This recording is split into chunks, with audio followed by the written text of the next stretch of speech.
Hello student, आपका बल का चैप्टर चल रहा है न्यूटन की गति संबंधी नियम। और इस चैप्टर में हमने आपको 2 वीडियो यानी कि न्यूटन की गति संबंधी नियम तक पढ़ा दिया था। आज हम आपको नए टॉपिक के बारे में डिस्कस करेंगे और आपका जो नया टॉपिक होता है वो होता है आवेग। केयरफुली ध्यान देंगे, आवेग। अब आवेग क्या होता है और आवेग की एक अच्छी एप्लीकेशन हमारी डेली लाइफ के अंदर होती है। देखिए, अगर हम मान लीजिए किसी भी वस्तु पर अल्प समय के लिए बल आरोपित हो रहा हो, अल्प समय का मतलब होता है कम समय के लिए अगर बल आरोपित हो रहा हो, तब जो आपका वस्तु पर आरोपित बल होता है और जो हमारा अल्प समय अंतराल होता है, अल्प समय को हमने dt ले लिया क्योंकि समय थोड़ा सा लिया है इसलिए dt लगा दिया है। इन दोनों का जो गुणनफल होता है उस गुणनफल को हम आवेग कहते हैं और आवेग को हम कैपिटल आई से डिनोट करते हैं, इंग्लिश में से इम्पल्स बोलते हैं भाई, इम्पल्स। इस तरह से आपका फॉर्मूला बनता है आवेग का कि आई बराबर होता है एफ गुना में डी टी, यानी कि बल गुना में समय अंतराल। 3 बातें आपको हमेशा बतानी पड़ती है। पहली तो बात बताओगे कि सदिश राशि है, दिशा वही होती है जो आपकी बल की दिशा होती है, ठीक है। दूसरी बात होती है कि आपको मात्रक बताना है, तो मात्रक बताने के लिए आप फॉर्मूला देखिए। बल का जो मात्रक होता है वो तो न्यूटन होता है और समय का जो मात्रक होता है सेकंड होता है। न्यूटन इंटू में सेकंड हो जाएगा आपका। इसी तरह आपका जो इसकी विमा होगी, विमा भी हम फॉर्मूले से ऐसे निकाल लेंगे। बल के लिए विमा होती है mL/-2 और सेकंड के लिए, समय के लिए t होगी तो t की एक पावर कम हो जाएगी, विमा आ जाओगी mL/-1 जो कि संवेग के बराबर है। इम्पल्स का एक अच्छा एप्लीकेशन डेली लाइफ में होता है। जब क्रिकेट का खिलाड़ी बॉल को पकड़ता है तो बॉल पकड़ते टाइम वो अपने हाथ को थोड़ा पीछे खींच लेता है ताकि जो बॉल के द्वारा स्ट्राइक हो रहा है उसके हाथ पर, तो उस स्ट्राइक का टाइम पीरियड बढ़ जाए, यानी कि उसका टाइम बढ़ जाए। अब जैसे ही वो हाथ को पीछे खींचेगा तो उसका टाइम बढ़ जाएगा और टाइम बढ़ने के कारण से बल क्या हो जाएगा, घट जाएगा, अर्थात उसके हाथ पर जो चोट है वो कम लगेगी। और अगर बॉल को हाथ को वहीं रखा होगा तो एकदम स्ट्राइक करेगा आकर के और उस पर जो हाथों पर चोट है वो कुछ ज़्यादा लगेगी। इस तरह से और भी कई एप्लीकेशंस होते हैं डेली लाइफ के अंदर, ठीक है भाई। अगर आप कुछ बातें इसमें नोट करके मैं न्यूमेरिकल्स के लिए लिख सकता हूँ आपके लिए कि न्यूमेरिकल में जो चीज़ें काम आ सकती है, तो वे चीज़ें क्या होती है सुनिए। आपने पहले ही फॉर्मूला पढ़ा है बल का, कि बल का फॉर्मूला होता है न्यूटन का दूसरा नियम dp/dt, संवेग परिवर्तन की दर के बराबर होता है। यहाँ से आप dp का मान निकाल लीजिए तो बताओ कितना आएगा, f गुना में dt हो जाएगा। और अभी आपने निकाला है f गुना dt किसके बराबर है, संवेग परिवर्तन के बराबर है। लेकिन f गुना dt की परिभाषा हमने किसके बराबर पढ़ी, इम्पल्स के बराबर पढ़ी है। तो I = संवेग बराबर, एक तो फॉर्मूला f गुना dt है ही है, दूसरा फॉर्मूला किसके बराबर, dp, संवेग परिवर्तन। और परिवर्तन जब भी निकालना हो तो बाद में से पहला घटा दिया करो, इसलिए मैं लिखता हूँ pf फाइनल माइनस के pi इनिशियल, और बाद का जो संवेग का फॉर्मूला होगा द्रव्यमान गुना में वेग, बाद के वेग को v लिखूंगा, शुरुआत का संवेग निकालूंगा वो भी द्रव्यमान गुना वेग, पहले के वेग को u लिखूंगा, तो ये लिख सकता हूँ mu माइनस के mu। दोनों में से अगर मैं m कॉमन ले लूंगा तो ये फॉर्मूला इस तरह से आपका बन जाएगा m इंटू में v माइनस का u। ये सब चीज़ें हमारे न्यूमेरिकल्स में काम आ जाएगी, केयरफुली आप इनका ध्यान रखेंगे, ठीक है। इसके बाद आवेग पढ़ लिया आपने, और ये चीज़ें पढ़ने के बाद में अब हमें कुछ स्टैंडर्ड एप्लीकेशंस होती है, कुछ एप्लीकेशंस है कि जिनके ऊपर न्यूमेरिकल्स होते हैं, वे एप्लीकेशंस हमें पढ़नी है। तो यहाँ पर हम जो ऑब्जर्व करेंगे अब जो नेक्स्ट 1 या 2 एप्लीकेशंस है कि मैं पढ़ा रहा हूँ, उसमें जो पहली एप्लीकेशन है आपकी डेली लाइफ में यूज होने वाली, वो बात करेंगे लिफ्ट की गति के बारे में। तो इससे पहले बल्कि एक चीज़ पढ़ लीजिए, संवेग संरक्षण का सिद्धांत और पढ़ लीजिए पहले। संवेग संरक्षण का सिद्धांत बहुत सिंपल होता है आपका, और कहीं ना कहीं आपने 8th क्लास में सुना होगा इसे, या 9th में तो सुनते ही सुनते हैं। सुनिए क्या होता है। संवेग संरक्षण का सिद्धांत ये कहता है कि अगर कोई निकाय है और उस पर जो टोटल बल लग रहा है बाह्य बल वो 0 हो, यानी कि अगर निकाय पर लगने वाले बाह्य बल का मान 0 हो तो तब वो कहता है कि निकाय का जो संवेग है वो हमेशा संरक्षित रहेगा। यानी कि संरक्षित रहने का मतलब होता है हमेशा क्या रहेगा, नियत रहेगा। ये रेखीय संवेग संरक्षण का सिद्धांत कहलाता है। दोबारा फिर सुन लेंगे। अगर निकाय पर आरोपित बल का मान 0 हो, बाह्य बल की बात कर रहे हैं, इंटरनल फोर्स का हम यहाँ पर डिस्कस नहीं करेंगे। अगर बाह्य बल का मान 0 हो तब उस निकाय का संवेग जो है वो संरक्षित रहेगा, यानी कि वो नियत रहेगा। अर्थात जितना संवेग शुरुआत में था उतना ही संवेग उसका बाद में होगा। ठीक है, P इनिशियल बराबर होगा P फाइनल। क्लियर है? इसे मैं प्रूफ कर सकता हूँ। प्रूफ करने के लिए कोई लंबे चौड़ी बात नहीं है, बहुत सिंपल है कि हम जानते हैं कि आपने बल का फॉर्मूला पढ़ा है कि बल F is equal to external ले लीजिए बराबर होता है dP/dt। संवेग संरक्षण को प्रूफ करने के लिए आपको जो F एक्सटर्नल है वो 0 लेना पड़ेगा, क्योंकि बाह्य बल 0 होना चाहिए। तो F एक्सटर्नल बराबर 0, ये वैल्यू को यहाँ रख दीजिए। इसलिए मैं कह दूंगा कि dP और बटे में dt और बराबर किसका आएगा, 0। ये बात हम आपको पहले ही बता चुके हैं। अगर किसी राशि का अवकलन 0 है तो ध्यान रखना वो राशि नियत रहेगी, वो राशि कांस्टेंट रहेगी, यानी कि P क्या रहेगा, नियत रहेगा। और अगर P नियत रहेगा तो P फाइनल बराबर होगा P इनिशियल, अर्थात अंतिम संवेग प्रारंभिक संवेग के बराबर होगा। ठीक है भाई, यही प्रूफ हो गया आपका। मैं एक एग्जांपल से तुम्हें समझाने की कोशिश करता हूँ। सपोज डैट एक कम द्रव्यमान की वस्तु है वो u1 वेग से गतिशील है, दूसरी m2 द्रव्यमान की वस्तु है वो u2 वेग से गतिशील है। मान लीजिए u1 का मान ज़्यादा है और u2 का मान छोटा है, तो जाहिर सी बात है जब इसका वेग ज़्यादा है तो ये इससे टकराएगा। टकराने के बाद इनके वेग बदल देगा। इसका जो वेग हो गया पहले का मान लो वो v1 हो गया और दूसरे का वेग बदल करके वो मान लो v2 हो गया। अब चूंकि ये अपने आप ही टकराई है, आपने एक बार छोड़ दिया तो अपने आप टकरा गई है ये।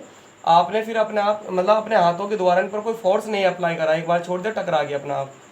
तो जो इस बाह्य बल का मान यहाँ 0 है। टकराने की कोई भी घटना होगी, संघट की कोई भी घटना होगी, वहाँ हमेशा बाह्य बल 0 होगा। तो संवेग संरक्षण का नियम यहाँ पर लग जाएगा। और संवेग संरक्षण का नियम क्या कह रहा है, संवेग संरक्षण का नियम यह कह रहा है कि जो पहले का संवेग है वो बाद के संवेग के बराबर होगा। चलो पहले का संवेग निकालो इस निकाय का पूरे का। तो संवेग का फॉर्मूला होता है द्रव्यमान गुना में वेग। तो पहले का द्रव्यमान गुना में पहले का वेग प्लस दूसरे का द्रव्यमान गुना में दूसरे का वेग, ये आ गया पहला संवेग, P इनिशियल आ गया, बराबर करके होगा किसके, फाइनल संवेग के, मोमेंटम के। तो ये हो जाएगा पहले का द्रव्यमान पहले का वेग प्लस दूसरे का द्रव्यमान दूसरे का वेग। इस तरह सा संवेग संरक्षण नियम का हम यहाँ पर एप्लीकेशन कर सकते हैं।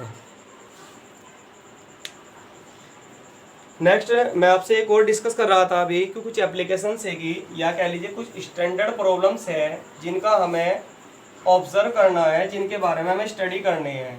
उनके ऊपर आधारित कुछ न्यूमेरिकल्स आ जाते हैं। वे न्यूमेरिकल्स भी हम फिर बाद में करेंगे जब न्यूमेरिकल का नंबर आएगा। उसमें जो सबसे पहले हमें स्टडी कर रहे हैं वो लिफ्ट की गति के बारे में ऑब्जर्व करेंगे। लिफ्ट के बारे में सभी ने सुना भी होगा और देखा भी होगा, हो सकता है किसी ने उसमें गति भी करी होगी। जो हमारे यहाँ पर लिफ्ट होती है वो 3 या 4 मंजिला होती है, उसमें इतना बड़ा मैटर नहीं होता है। लेकिन जो 20-20, 25-25 मंजिला या 30 मंजिला इमारतें होती है उनमें लिफ्ट होती है, जब ये नीचे से ऊपर जाती है तो उनका वेग लगातार बढ़ता है, तेज बढ़ती चली जा, ऊपर से नीचे जाओगी तब भी तेज होती चली जाएगी वे, अर्थात उनमें त्वरण भी होता है। कुछ लिफ्ट ऐसी होती है जिनमें त्वरण नहीं होता है। तो हमें मोशन ऑफ लिफ्ट की गति को ऑब्जर्व कर रहा हूँ।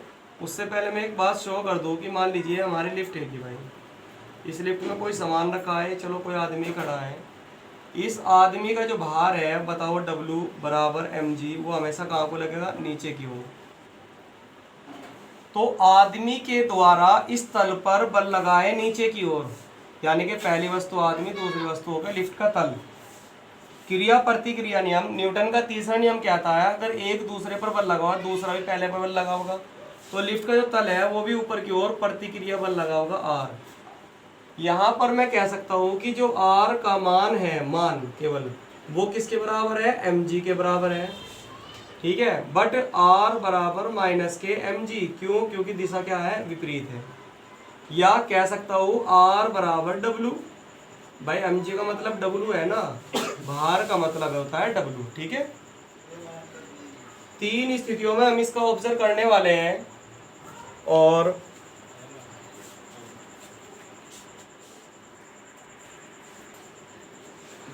तो पहली जो स्थिति होगी जिसके बारे में मैं ऑब्जर्व कर रहा हूँ कि जब लिफ्ट का त्वरण शून्य हो, यानी कि लिफ्ट में कोई त्वरण ना हो, शून्य हो। अब ये बात बहुत गहराई की है कि शून्य होने में भी तीन कंडीशन है, a बराबर 0 होने में भी तीन कंडीशन अराइज होती है, यहाँ पर तीन कंडीशन बनती है। पहला तो ये हो सकता है कि लिफ्ट का त्वरण 0 तब हो सकता है जब लिफ्ट विराम में हो, यानी कि लिफ्ट चल ही नहीं रही हो। अगर लिफ्ट का वेग ही 0 होगा तो त्वरण तो ऑटोमेटिकली अपने आप ही 0 हो जाएगा, ठीक है। क्योंकि त्वरण का फॉर्मूला आपका होता है, पहले बता चुके हैं, वेग परिवर्तन की दर को त्वरण कहते हैं, ठीक है। दूसरी कंडीशन ये अराइज होती है, ये बनती है दूसरी कंडीशन आपकी कि लिफ्ट नियत वेग से, देखिए ये वर्ड इंपॉर्टेंट है, नियत वेग से ऊपर की ओर गतिशील हो। लिफ्ट ऊपर की ओर गतिशील हो मतलब क्या है कि लिफ्ट चल तो रही है ऊपर की ओर, लेकिन उसका वेग क्या है, नियत है। जब वेग नियत होगा तो प्रारंभिक वेग अंतिम वेग के बराबर होगा, और जब प्रारंभिक अंतिम घटाऊंगा तो कितना आ जाएगा, 0, इसलिए त्वरण 0 आ जाएगा, ठीक। तीसरी कंडीशन ये अराइज हो सकती है कि लिफ्ट नियत वेग से नीचे की ओर गतिशील हो। अगर वेग नियत है, चाहे वो नीचे की ओर हो या ऊपर की ओर हो, हमेशा ध्यान रखना कि त्वरण क्या होगा, आपका 0 हो जाएगा। अब कंडीशन देखिए कि नेट बल बराबर m में, आपने फॉर्मूला पढ़ा F बराबर m में। मैं आपको याद दिलवाता हूँ इस फॉर्मूले को, आप इस तरह याद रखियो, नेट बल बराबर m में, यानी कि द्रव्यमान गुना त्वरण, हिंदी में याद रखना है आपको ये, नेट बल बराबर द्रव्यमान गुना में त्वरण, ठीक है। आप इस कंडीशन में इस तरह से याद रखेंगे इस फॉर्मूले को। अब जब त्वरण 0 है तो तब नेट बल लगा देगा हम फॉर्मूला कि नेट बल बराबर m में द्रव्यमान गुना में त्वरण, और त्वरण कितना है आपका 0, तो बराबर 0 आ गया। अब नेट बल कैसे निकलता है, प्रतिक्रिया ऊपर को लग रहा है, mg नीचे को लग रहा है, अपोजिट दिशा है तो घटा देंगे, तो ये लिख देंगे r माइनस के mg बराबर 0, या r बराबर mg, अर्थात प्रतिक्रिया बल mg के बराबर होगा, या मैं लिख सकता हूँ w बराबर mg। कहने का मतलब ये होगा कि जब लिफ्ट नियत वेग से चलेगी तो उस टाइम पर व्यक्ति को अपना वास्तविक भार प्रतीत देगा, जो उसका एक्चुअल में है, ना तो बढ़ा हुआ ना घटा हुआ, ठीक है। सेकंड केस यहाँ पर अराइज होता है, दूसरी कंडीशन की जब लिफ्ट ए त्वरण से ऊपर की ओर ले लो, चलो पहले ऊपर की ओर गतिशील हो, ए त्वरण से ऊपर की ओर गतिशील हो। देखिए ए त्वरण ऊपर की ओर लग रहा, ध्यान रखना जिस दिशा में त्वरण होता है वही बल बड़ा होता है। एक बल ऊपर को लग रहा r, एक बल नीचे को लग रहा mg, तो त्वरण ऊपर की दिशा में है तो ये बल बड़ा होगा। तो इसलिए नेट बल बराबर m में, हमेशा याद रखना नेट बल बराबर m में, या द्रव्यमान गुना में त्वरण, ठीक है। नेट बल जब निकालेंगे तो बड़े में से ऊपर जो त्वरण की दिशा होगी उस दिशा वाले बल में से दूसरा बल घटा दीजिए, तो r माइनस के mg हो जाएगा, और बराबर m में इसे पढ़ ले आगे, r बराबर हो जाएगा mg प्लस ma, दोनों में से m कॉमन ले लेंगे, g प्लस a, w बराबर m इंटू में g प्लस a। देखिए भार का फॉर्मूला होता है w बराबर mg, लेकिन अब की बार g में कुछ जुड़ रहा है तो भार बढ़ जाएगा। कहने का मतलब ये होगा कि जब लिफ्ट ऊपर की ओर किसी त्वरण से गतिशील होगी तो आदमी अपने आप को भारी महसूस करेगा, यानी कि वो बिल्कुल ऐसा कंफर्टेबल रहेगा कि लगेगा वजन मेरा बढ़ गया, अगर फील करेगा वजन उसका बढ़ जाएगा। तीसरा कंडीशन जो आपकी अराइज होती है तो वो ये होती है कि जब लिफ्ट